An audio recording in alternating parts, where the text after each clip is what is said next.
अस्सलाम वालेकुम स्टूडेंट्स, कैसे हैं आप सब लोग? होप सो ठीक ठाक होंगे।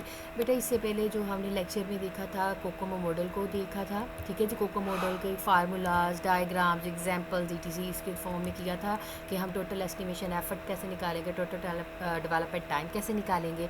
तो आज जो हमारा लेक्चर नोट है वो है 34। हमने देखना है इंटरमीडिएट कोकोमो मॉडल क्या होता है। So the basic COCOMO model assumes that effort and development times are functions of product size alone. However, a host of other project parameter besides the product size affects the effort development required। जो भी है मतलब कि development time as well हम इसके अंदर count करते हैं।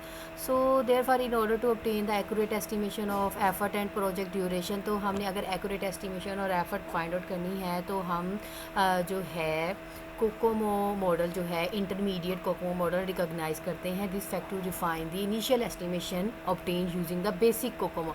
आपका जो बेसिक था वो हमने पीछे देख लिया। अब इंटरमीडिएट जो है मतलब उसका एस्टिमेशन हम लगाते हैं। एक्सप्रेशन डिराइव्स करते हैं set of 15 cost derives multipliers based on the various attributes of software development.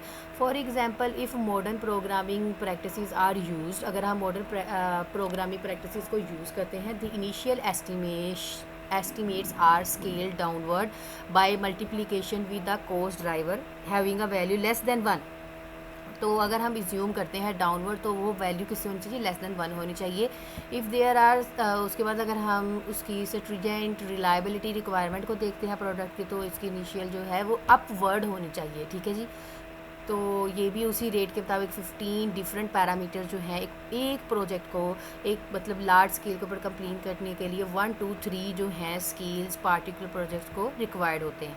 Then depending on these rating the suggest appropriate cost driver value which should be multiplied with the initial estimate obtain using basic COCOMO. तो हम suggest करते हैं कि उसके अंदर initial coast estimation जो है उसको मल्टीप्लाई कर दिया जाए इन वैल्यूज़ के साथ, ठीक है, 1 2 3 वैल्यूज़ के साथ, डिफरेंट पैरामीटर्स के साथ। In general the cost drives can be classified as being attributes of the fall. तो बेटा जी आप लोगों के जो कोकोमो बेसिक है उसके अंदर हमने ये चीज़ें ऐड की हैं कि क्यों ना आपके कोकोमो मॉडल जो है उसको पहले इनिशियल एस्टिमेट करके उसके ऑब्टेन वैल्यू जो है कैलकुलेट कर जाए कि इसके अंदर ये एट्रीब्यूट जो है वो क्लासीफाई होने चाहिए। तो उसमें आपकी आ जाती है पहले प्रोडक्ट। हाँ जी, प्रोडक्ट तो बेसिक पार्ट होता है। प्रोडक्ट क्या है जी? Characteristics of product can be consider include the inherent complexity of the project, reliability requirement of, मतलब कि प्रोडक्ट के अंदर ये सारी चीज़ें आपने उसकी खसूसियात, उसकी इनहेरेंट क्या क्या इसके अंदर आ सकता है, इसकी रिलायबिलिटी रिक्वायरमेंट सारी डिफाइन कर लेनी है। Computer characteristics of a computer that are considered include the execution speed required, storage space required. आपने देखना है, देखो कंप्यूटर किस पर्पज़ के लिए यूज़ करते हैं।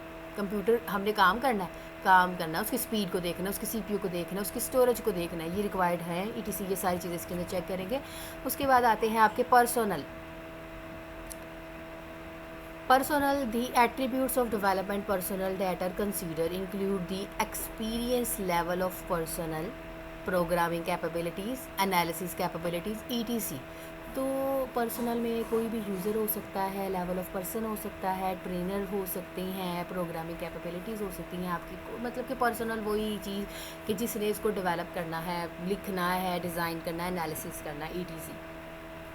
जो इख्तियार एक यूज़र के हाथ में है, एक लोकल यूज़र के हाथ में, एक प्रोग्रामर के हाथ में है, वो इसके अंदर इंक्लूड होने चाहिए। तो फोर्थ एंड लास्ट वन है डेवलपमेंट इन्वायरमेंट।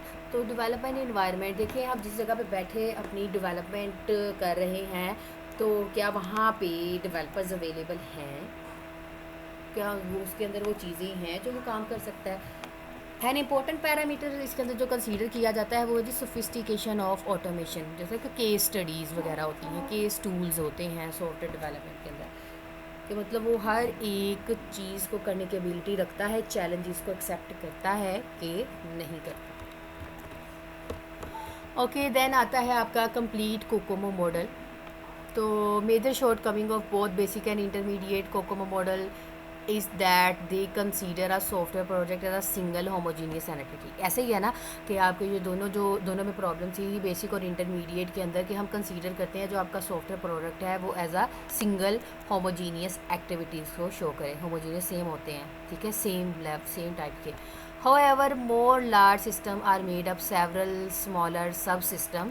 तो बहुत ज़्यादा लार्ज सिस्टम होते हैं, उसको हम छोटे छोटे पार्ट्स के अंदर तोड़ देते हैं। तो सब सिस्टम में भी वाइडली डिफरेंट करेक्टरिस्टिक, और हर एक की क्या होती है, हायरार्किकल फॉर्म थी ना, तो हर एक की अपनी करेक्टरिस्टिक्स होती है। तो सब एग्जांपल है जैसे कि सब सिस्टम में भी कंसीडर एज ऑर्गेनिक टाइप, सम सेमी डिटैच्ड और सम एम्बेडेड। ऐसे ही जब हम सब सिस्टम को तोड़ते हैं तो आप लोग कोकोमो मॉडल वाला जो है लेक्चर सुन सकते हैं, उसमें मैंने ये बताया था कि जब हम इनको तीनों में तोड़ते हैं तो इनमें से कोई भी चीज़ हो सकती है, ठीक है। Not only the inherent development complexity of the system में भी डिफरेंट, यही नहीं कि उसकी हर सिस्टम की जो डेवलपमेंट कम्प्लेक्सिटी है वो डिफरेंट ही हो, बट आल्सो फॉर सब सिस्टम है रिलायबिलिटी में भी हाई। तो समटाइम इसकी जो रिलायबिलिटी है वो रिक्वायरमेंट्स जो है हाई होती है। तो ऐसा नहीं होता कि हर एक को सेम अथॉरिटी दी जाए, तो कुछ पॉइंट्स जो होते हैं को बहुत इंपॉर्टेंट होते हैं, उनको ज़्यादा अथॉरिटी देनी पड़ती है। तो टीम डेवलपमेंट जो होती है वो कोई भी अगर मतलब no previous experience of similar development so on, तो सच टाइप की प्रॉब्लम जो है इसके अंदर फेस हो सकती है।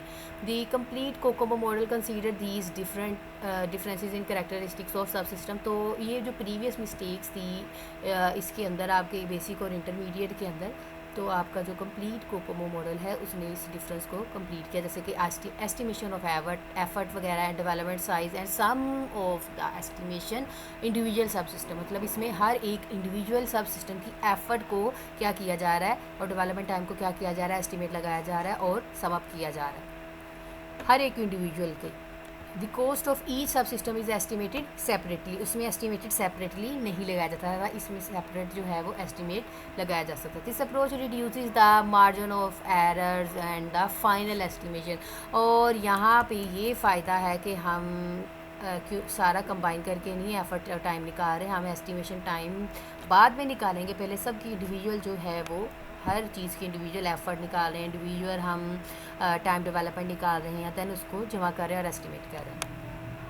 The following development project can be considered as an example application of the complete COCOMO model, जैसे कि डिस्ट्रीब्यूटेड मैनेजमेंट इंफॉर्मेशन सिस्टम, आपका MIS सिस्टम जो है वो आपकी कंप्लीट इसके अंदर कोकोमो मॉडल के अंदर आता है, तो वो इसको फुलफिल करते हैं। आपका जो डिस्ट्रीब्यूटेड मैनेजमेंट इंफॉर्मेशन सिस्टम है ना MIS, वो ऐसे ही है कि प्रोडक्ट ऑर्गेनाइजेशन की है, ऑफिस सेवरल प्लेसेस के ऊपर है, दुनिया जहाँ जहाँ भी कंट्रीज़ हैं वो इसको सब कंपोनेंट्स में तोड़ते हैं। कैसे तोड़ते हैं, डेटाबेस का पार्ट होते हैं, हर एक डेटाबेस दूसरी डेटाबेस से जुड़ी होती है, जैसे आप लोगों की बैंक सर्विसेज है वो भी आपस में जुड़ी होती है ना, MIS distributed management system provide हो रहा होता है। तो ग्राफिकल यूज़र इंटरफेस पार्ट होता है, कम्युनिकेशन पार्ट होता है। तो कम्युनिकेशन पार्ट भी कैन जो आपका जो कम्युनिकेशन पार्ट होता है ना बेटा, इसमें वो आपका एम्बेडेड सॉफ्टवेयर होता है, ठीक है, आप उसको एम्बेड करते हैं, जोड़ते हैं। दी डेटाबेस पार्ट जो होता है वो सेमी डिटैच सॉफ्टवेयर होता है, ये वाला जो डेटाबेस पार्ट है सेमी डिटैच है। और GUI आपका ऑर्गेनिक पार्ट है, बिकॉज हमें पता है कि ये तो हर किसी के एप्लीकेशन को शो करेगा ही। तो ये है वो cost of 3 components can be estimated separately, इसमें ऑर्गेनिक, सेमी डिटैच्ड और आपका एम्बेडेड जो हैं वो सेपरेटली एस्टिमेट लगाए जाते हैं, और देन इनको क्या कर दिया जाता है, सम अप कर दिया जाता है। इन तीनों की अलग-अलग कॉस्ट को देखना है कि हमें एक सिस्टम बनाना है MIS, तो इन तीनों को अलग-अलग कॉस्ट फाइंड आउट करेंगे, फिर इनको एक्यूमुलेट कर देंगे, इनको ओवरऑल कॉस्ट में सम अप कर देंगे। जी स्टूडेंट्स, ये था आप लोगों का कोकोमो मॉडल बेसिक, इंटरमीडिएट और कंप्लीट। तो आप लोगों को मैंने इसके एस्टिमेशन के फार्मूला भी बता दिया, एफर्ट का फार्मूला कैसे है और उसको कैसे निकालना है। तो ये वो चीज़ नहीं है, एक प्रोग्रामर है वो कितने काम मतलब कितनी कोड्स ऑफ लाइन दिन में लिखता है वो, और टोटल कितना उसका ड्यूरेशन लगा, टाइम लगा, कॉस्ट लगी, उसको कैलकुलेट करेंगे। होप सो आप लोगों को समझ आ गया होगा। ठीक है जी, आप लोगों को इतना समझ आए तो अपनी क्यूरीज लिख लिया करें। तो then we will decide to discuss कि कब इसको मैं आंसर दूंगी या हम इसको सॉल्व करेंगे। ओके जी स्टूडेंट्स, अपना बहुत सारा ख्याल रखिएगा। अल्लाह हाफ़िज़।